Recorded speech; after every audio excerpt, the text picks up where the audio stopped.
So hey guys, welcome to my YouTube channel. Guys, आज की इस वीडियो में हम बात करेंगे इंग्लिश में पास होने का ट्रिक, बिना पढ़े बिना याद की केवल ट्रिक से। ठीक है, आपको इंग्लिश पढ़ना वो लिखने नहीं आता, फिर भी आप क्वेश्चन के आंसर लिख लोगे केवल एक ट्रिक से। ठीक है, और 101% मैं पूरे गारंटी के साथ कहता हूं कि ये ट्रिक को देखकर टीचर खुश होकर आपको पूरे के पूरे नंबर देते। ठीक है, ये पूरी गारंटी है।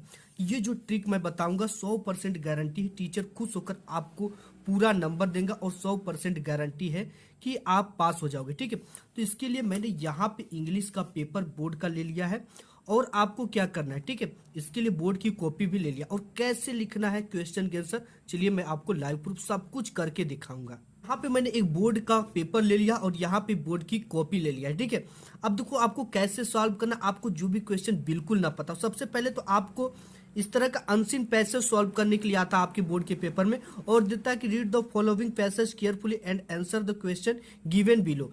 यानी कि आपको इसको सावधानी पूर्वक पढ़ना और इसके नीचे दिए गए क्वेश्चन के आंसर को आपको देना है। अब देखो, आपको अनसीन पैसेज नहीं पढ़ना है। ठीक है, सबसे पहले आप क्वेश्चन पढ़ो। क्वेश्चन कह रहा है कि what should we do to get success in life. तो हमने बताया कि शुरू में आपको कुछ ग्रामर की रूल को फॉलो करना है क्वेश्चन का आंसर बनाते समय। वो कौन सा रूल है जिस रूल को एग्जामिनर 100% इसी रूल को देखकर आपको पूरे के पूरे नंबर दे देता है। ठीक है, तो आपको कुछ ग्रामर के रूल को फॉलो करना है, जो क्वेश्चन का आंसर बनाते समय आपको ग्रामर के कुछ रूल को फॉलो करना। वो क्या है, आपको कभी भी आंसर लिखते समय क्वेश्चन वर्ड से शुरू नहीं करना है। तो आपको क्या करना है, क्वेश्चन वर्ड से शुरू नहीं करना। क्वेश्चन वर्ड कौन कौन से हो गए, जैसे वेन हो गया, वेयर हो गया, हु हो गया, व्हाट हो गया, या इस तरह के क्वेश्चन वर्ड आते हैं। तो आपको आंसर बनाते समय इनको हटाना है। वो कैसे हटाना, मैं एक ट्रिक बताऊंगा आपको। आंसर लिखते समय इन वर्ड को हटा देना। अब देखो, हटाने के बाद आपको क्या करना, आपको शुरुआत सब्जेक्ट से करनी है। जिस भी क्वेश्चन का आप आंसर लिखो उसकी शुरुआत सब्जेक्ट से करनी। अब देखो, आपको सब्जेक्ट नहीं पता कि सब्जेक्ट कैसे मिलेगा, तो देखो सबसे पहले आप जो क्वेश्चन दिया है ना, सब्जेक्ट कैसे मिलेगा, कौन या किसको से प्रश्न पूछने पर, कौन या किसको से प्रश्न करने पर जो उत्तर मिलता है वही आपका क्या होता है, सब्जेक्ट होता है। तो इसमें हम देखें, इस बिल्कुल इजीली आप इसको समझ जाओगे। आप क्वेश्चन में आ जाइए। सबसे पहले देखो, यहाँ पे देखो क्वेश्चन दे रखा है, what should we do to get success in life. ठीक है, हमें अपने जीवन में सफलता पाने के लिए क्या करना चाहिए। तो अब आपको सब्जेक्ट कैसे मिलेगा, कौन या किसको से प्रश्न पूछने पर। किसको जीवन में सफलता कैसे मिलेगा, हमें। ठीक है, किसको से हमने पूछा, कौन जीवन में सफलता पाएगा, हमें। ठीक है, यानी ये दे रखा है कि हमें जीवन में सफलता पाने के लिए क्या करना चाहिए। तो कौन से भी, कौन है जिसे जीवन में सफलता पाने के लिए क्या करना चाहिए, हमें। तो आपको ये मिल गया। अगर आपको सब्जेक्ट ऐसे नहीं मिलता तो यहाँ पे जो भी क्वेश्चन वर्ड होगा, ठीक है, जो भी क्वेश्चन वर्ड है उसके बाद सहायक क्रिया होती है, उसके जस्ट बाद यहाँ पे सब्जेक्ट लगा होता है। तो यहाँ से आपको उठाना है वी से। ठीक है, तो यहाँ से आपको क्या मिल गया, सब्जेक्ट। देखो, do to get success in life. अब देखो, इसमें जो खोजना है ना, आपको कैसे खोजना है, यहाँ पे देख सकते हो सक्सेस इन लाइफ। ठीक है, तो आपको इसमें मेन वर्ड क्या मिल रहा है, सक्सेस। ठीक है, ये हाईलाइट चीज है, इसी को लेकर आपको इस पैसेज में खोजना है। तो यहाँ पे आपको मिल रहा है सक्सेस। ठीक है, तो आपको यहाँ से उठाना है, to try is the first step of the ladder of success. ठीक है, यहाँ से यहाँ तक आपको लिख देना है, यही चीजें आपकी आंसर हो जाएगी। देखो, इसको कैसे लिखना है, सबसे पहले आपको वी, ठीक है, बी दे रखा है। आपको एक चीज का और ध्यान देना है ग्रामर के रूल में, ये जो क्वेश्चन है ये जिस टेंस में है आपको उसी टेंस में इसका उत्तर लिखना है। ये क्वेश्चन जिस टेंस में, आपको उसी टेंस में इसका आंसर लिखना है। अगर ये प्रेजेंट में तो प्रेजेंट में, पास्ट में है तो पास्ट में इसका आंसर लिखा जाता है। ठीक है, ये ग्रामर का रूल होता है और टीचर आपकी बोर्ड एग्जाम में यही देखता है और इसी से नंबर दे देता है। ये देखिएगा कि बच्चे ने ग्रामर का फुल प्रयोग किया। तो यहाँ पे बी आपको सब्जेक्ट मिल गया और शुड इसमें हेल्पिंग वर्ब भी इसी को लगा देना होता है। तो यहाँ पे हो गया, B should try the first step of the ladder success. ठीक है, यहां से आप समझ गए, to try is the first step of the ladder of success. हमें बी क्या है, बी हमें सब्जेक्ट था, हमने बी को क्या कर दिया, यहाँ पे लगाया। ठीक है, वी और शुड, फिर इसके बाद यहां से उठाया हमने, कहां से, to try is the first step of the ladder of success. तो ये आपका क्या बन गया, पैसेज। लेकिन यहाँ पे हमने ग्रामर के रूल का फुल प्रयोग किया है। इसी तरह से आपको नेक्स्ट आ जाता है, जैसे यहाँ पे है, देखो इसमें क्या अंतर है, what type of life did the great man of the world lead. तो यहाँ पे आपको क्या ध्यान देना है, जिस भी वाक्य में, ठीक है, डिड आता है, जिस भी क्वेश्चन में डिड आता है तो आपको ये ध्यान देना है उसका आंसर लिखते समय डिड को हटाकर जो क्रिया होती है उसका सेकेंड फॉर्म लिखा जाता है। ठीक है, did the great man of the world lead, ये इसमें क्रिया है, लीड क्या है, क्रिया है, लीड का सेकेंड फॉर्म लेड होता है। और आपको अगर सेकेंड फॉर्म नहीं पता है तो अक्सर वर्ब में क्या होता है, अक्सर जो वर्ब होता है वर्ब में आपका डी या ईडी लगाने से वर्ब का सेकेंड फॉर्म बन जाता है, डी या ईडी लगाने से वर्ब का सेकेंड फॉर्म बन जाता है। तो यहाँ पे आपको इसमें मेन वर्ड क्या है, great man of the world lead, तो इसमें ग्रेट मैन मेन वर्ड है, तो इसी से हमें क्या करना है, आंसर खोजना है। All the great man of the world lead very diligent, तो यहाँ पे आपको सब्जेक्ट क्या है, द ग्रेट मैन, ठीक है, ऑफ द वर्ल्ड लीड, तो यहाँ से दिया ही है the great man of the world lead very diligent lifes. तो यहाँ पे सिंपली आप यहाँ से लिख सकते हो कि the great man of the world lead very diligent lifes. तो सिंपली यहाँ पे हमने क्या किया, द ग्रेट मैन हमें क्या मिल गया, सब्जेक्ट मिल गया, ठीक है, द ग्रेट मैन, यानी हमने बताया कि जो हेल्पिंग वर्ब होता है इसके जस्ट बाद क्या होता है, subject, the great man of the world, तो यहाँ पे सेकेंड फॉर्म इसका दे ही दिया है, ठीक है, of the world lead very diligent lifes, ये चीजें हमने लिख दिया। अब देखो इसको कैसे आंसर लिखना है, इसके बाद आपको write a letter to your father demanding money to purchase your books. अब देखो इसका क्वेश्चन का आंसर कैसे लिखना आपको बिल्कुल नहीं पता है, इसके लिए भी आपको कुछ भी नहीं करना, यहाँ पे आंसर टू क्वेश्चन नंबर जितने नंबर का लिख रहे हो उसको डाल देना है, ठीक है, यहाँ पे 1 है तो 1, 2 है तो 2, इस तरह से आपको राइट कर देना है। और देखो यहाँ पे write a letter to your father demanding money to purchase your book. अब सिंपली आपको कुछ भी नहीं करना है, लेटर लिखने के लिए आपको कुछ भी नहीं, 1% आपको पढ़ाई नहीं करना है इसमें। देखो सबसे पहले आपको क्या करना है, आपको एक एड्रेस लिखना होता है जो कि इस साइड में लिखा जाता है, ठीक है, देखो एड्रेस लिखोगे आप, तो आपको अगर एड्रेस नहीं पता है तो आप जहाँ रहते हो उसकी एड्रेस आपको पता होगा, तो उसका आपको क्या लिखना है, गांधीनगर आगरा यूपी। इसके बाद आप जिस डेट को ये लिख रहे हो, ठीक है, 7 मार्च 2023, 24, 25 जिस तारीख को आप लिख रहे हो वो तारीख यहाँ पे डाल देनी है। डालने के बाद इसके बाद आपको क्या करना है, सब्जेक्ट लिखना होता है, सबसे इंपॉर्टेंट चीज है। अब आपको सब्जेक्ट कहाँ से मिलेगा, ठीक है, तो यहाँ जो सब्जेक्ट है डिमांडिंग मनी, यानी कि इसमें किस विषय पर बात की जा रही है, डिमांडिंग मनी, पैसे मांगने के विषय में। तो यहाँ पे क्या करना है, सब्जेक्ट डालना है ब्लैक पेन से और यहाँ पे डिमांडिंग मनी लिख देना है, ठीक है।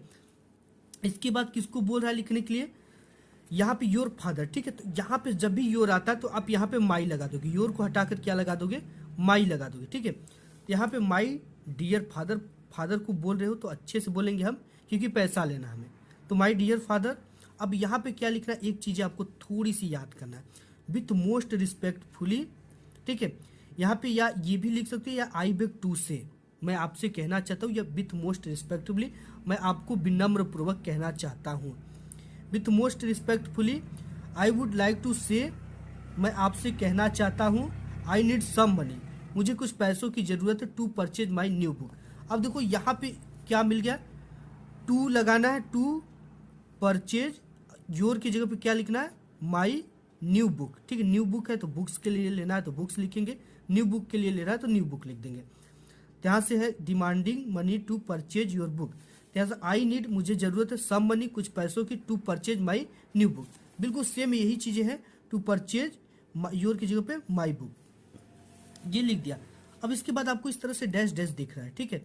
अब इस डैश डैश में आपको क्या लिखना है, सबसे पहले यहाँ पे आपको पैसेज एक देखने को मिलता है, आपको इसी पैसेज में से देखो क्या करना है, आपको जब भी उठाना है तो कहीं ना कहीं कामा से, जैसे यहाँ पे फुल स्टॉप लगा है तो फुल स्टॉप से आपको उठाकर और एक फुल स्टॉप तक या एक कामे तक लिखना है, जैसे यहाँ पे फुल स्टॉप लगा है और यहाँ पे एक लगा है, ठीक है, इस चीज को आपको उठाकर इस डैश डैश वाले में भर देना है। सिंपली भरने के बाद आपको क्या करना है, यहाँ पे dear for I request you to, इसलिए मैं आपसे अनुरोध करती हूँ, इतना लिखना है, I dear for I request you to, इसलिए मैं आपसे अनुरोध करता हूँ। फिर इसके बाद योर ओबेडियंटली, ठीक है, XYZ या योर लव्स XYZ, यहाँ पे अपना नाम नहीं लिखना होता, सिंपली आप इस तरह से लिख लिए तो आपका बोर्ड एग्जाम में 101% आपको मार्क्स मिल जाएंगे, ठीक है। अब देखो इसके बाद 4 नंबर यहाँ से आपके क्लियर हो गए। नेक्स्ट टॉपिक देखते हैं। नेक्स्ट आपको आता है कि right an article on the importance of talking regular exercise in about 60 to 80 words. तो ये चीजें आती है, ठीक है। तो सबसे पहले आपको तो एक चीज़ें मिल जाती है कि ये है रेगुलर एक्सरसाइज पे, ठीक है। तो आपको इस तरह से सेक्शन बी डाल देना है और राइटिंग इस तरह से ऊपर डाल देना। इसके बाद यहाँ पे आंसर टू क्वेश्चन नंबर 2 है तो 2, 3 है तो 3, इस चीज़ को लिख देना। और यहाँ पे देखो एक हेडिंग डालना जाता है, the pollution problem in India. जैसे यहाँ पे दे रखा है क्या, रेगुलर एक्सरसाइज, ठीक है। तो आपको यहाँ से एक हेडिंग मिल जाएगा क्या डालने के लिए, रेगुलर एक्सरसाइज। ये चीज़ को आपने डाल दिया, रेगुलर एक्सरसाइज। इसके बाद है इंट्रोडक्शन, ठीक है। इंट्रोडक्शन, यहाँ पे हेडिंग डालना है इंट्रोडक्शन। अब देखो यहाँ से इंट्रोडक्शन आप हेडिंग डालिए, ठीक है। और इसकी टाइटल क्या है, यहाँ पे टेकिंग रेगुलर एक्सरसाइज, ठीक है। तो यहाँ पे आपको लिखना है taking the regular exercise, heading से ही देखो जो दिया है इसमें रेगुलर एक्सरसाइज, ठीक है। तो यहाँ पे लिखना है, यहाँ से टेकिंग रेगुलर एक्सरसाइज, तो यहाँ से शुरू करना है टेकिंग रेगुलर एक्सरसाइज, ठीक है। इसके बाद आप अपने शब्दों में जो जैसे माई हेल्थ गुड, जैसे आप अपने टूटी फूटी शब्दों में लिखिए, ठीक है। जो आपको आता है, जैसे इससे जिससे मेरा हेल्थ गुड रहता है, ठीक है। तो आप लिख दो कि माई हेल्थ इज गुड। इस तरह से अपने से बना कर लिखने के बाद एक लाइन के ऊपर का बनाने के बाद आपके बाद इसमें 2 से 3 पैसेज देते हैं आपके इंग्लिश में। फिर इस पैसेज को क्या कर देना है, यहाँ पे भर देना है, ठीक है।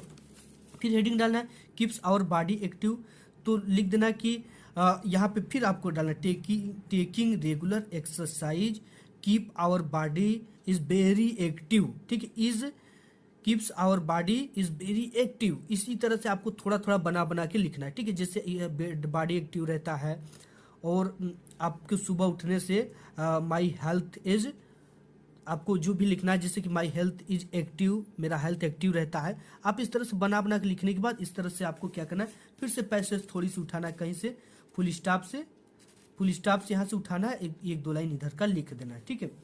101%। इसके बाद आपको सभी हेडिंग डालना है, जो भी हेडिंग दिया है इसमें सभी हेडिंग इस तरह से डालना, लास्ट में कंक्लूजन तक लिखना है। इसी तरह से अपने से थोड़ा थोड़ा बना बना कर लिख देना है, ठीक है।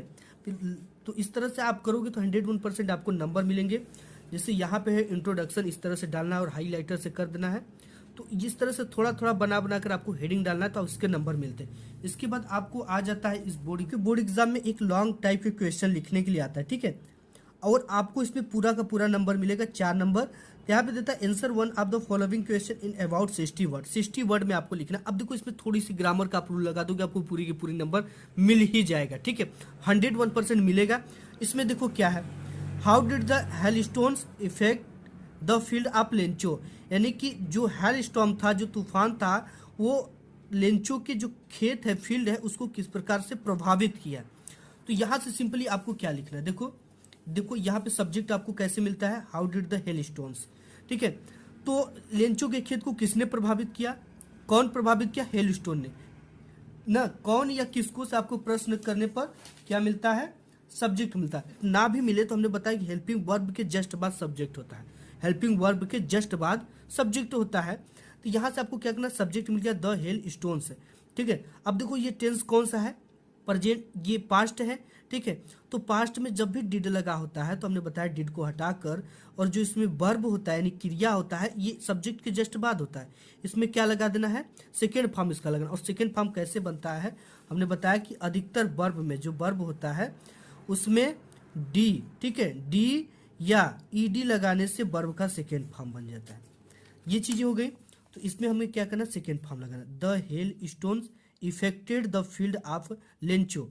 तो यहाँ पे लिखना है the hell stone affected the field of Lencho. और एक चीज आपको तैयार कर लेना, बिकाज की मीनिंग, ठीक है। अक्सर जब भी देखो बिकाज, इसके बाद the hell stone affected the field of Lencho, यानी कि तूफान ने लेंचो के खेत को प्रभावित किया क्योंकि, ठीक है। इसकी मीनिंग आपको BECAUSE इसको तैयार कर लेना है। ये चीजें हर समय इसके बाद लिख देना है, ठीक है। बिकाज लिख सकते हो या आप सो दैट लिख सकते हो, ठीक है। इसके बाद भी आप दैट केवल भी लिख सकते हो, ठीक है। दैट भी लिखकर आप इस तरह से बनाना है, ये चीजों का यूज कर आपको इसके बाद आंसर लिखना है। बिकाज यहाँ पे हो गया। अब इसके बाद हमने बताया कि इसमें देखो फिर एक पैसेज दिया है, ठीक है। एक पैसेज यहाँ पे दे रखा, आप इसी में से क्या करना है, यहाँ से फुल स्टॉप है, यहाँ a man who take away another man's freedom is the prisoner of head, यहाँ से उठाकर यहाँ से इस काम तक लिख देना। सिंपली आपको यहाँ पे 60 वर्ड लगने तक भर देना है। कम से कम 5 लाइन 6 लाइन। तो यहाँ से अगर आप इस रूल को ग्रामर के फॉलो कर देते हो तो आपको नंबर मिल जाएगा। इसी तरह से यहाँ पे सेकंड क्वेश्चन दिया, व्हाई डिड द अनी फ्रैंक मेंटेन्ड ए डायरी, यानी अनी फ्रैंक जो थी अपने पास डायरी क्यों रखा करती थी। तो यहाँ पे सबसे पहले आपको हमने बताया कि ये क्या है, ये हेल्पिंग वर्ब है, इसके बाद हमें सब्जेक्ट मिल जाता है, ठीक है, कहीं से कुछ नहीं खोजना है। एनी फ्रैंक मेंटेन्ड, अब देखो यहाँ पे डिड हटाना और यहाँ पे सेकंड फॉर्म लगाना है, तो यहाँ ईडी लगा देंगे, ठीक है। Maintained a diary because, because रखा करती थी क्योंकि, इसके बाद आपको अगर आता तो लिखिए, इसके बाद पैसेज तो ये है, पैसेज उठाकर सिंपली भर देना है, ठीक है। इसके बाद जो नेक्स्ट टॉपिक आता है आपके, इसके बाद यहाँ पे आपके बोर्ड एग्जाम में आता है शॉर्ट आंसर लिखने के लिए, ठीक है। जैसे यहाँ पे what was the only way to save tricky, यानी कि जो ट्रिकी थी उसके बचने का केवल एक ही रास्ता था, वो कौन सा था, ठीक है। तो यहाँ पे आपको देखना है कि इसमें हमने बताया कि सब्जेक्ट सबसे पहले खोजना है, हेल्पिंग वर्ब के बाद सब्जेक्ट आपको मिल ही जाता है। The only way to save tricky, इतना ही आपका पूरा subject, the only way to save tricky, इस चीज को लिखना, the only way to save tricky.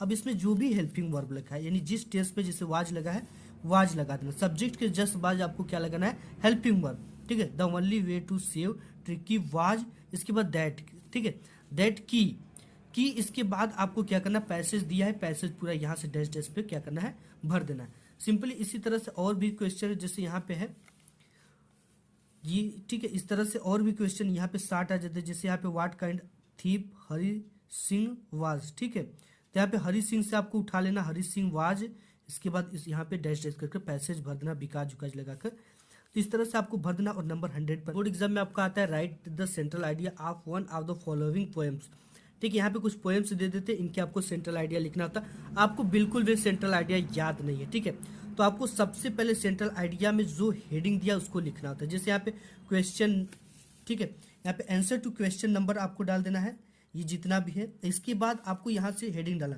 Fire and ice, ये कहाँ से मिलेगा आपको, क्वेश्चन पेपर से फायर एंड आइस का आप लिख रहे हो तो, ठीक है। तो फायर एंड आइस आपको क्या करना है, सबसे पहले जो भी सेंट्रल आइडिया लिख रहे हो उसकी एक हेडिंग ऊपर डाल देनी। यहाँ पे हमने फायर एंड आइस लिख दिया। अब देखो यहाँ पे सेंट्रल आइडिया हेडिंग डालनी है, और सेंट्रल आइडिया आपको लिखने नहीं आता, आपको पता भी नहीं है सेंट्रल आइडिया, ठीक है।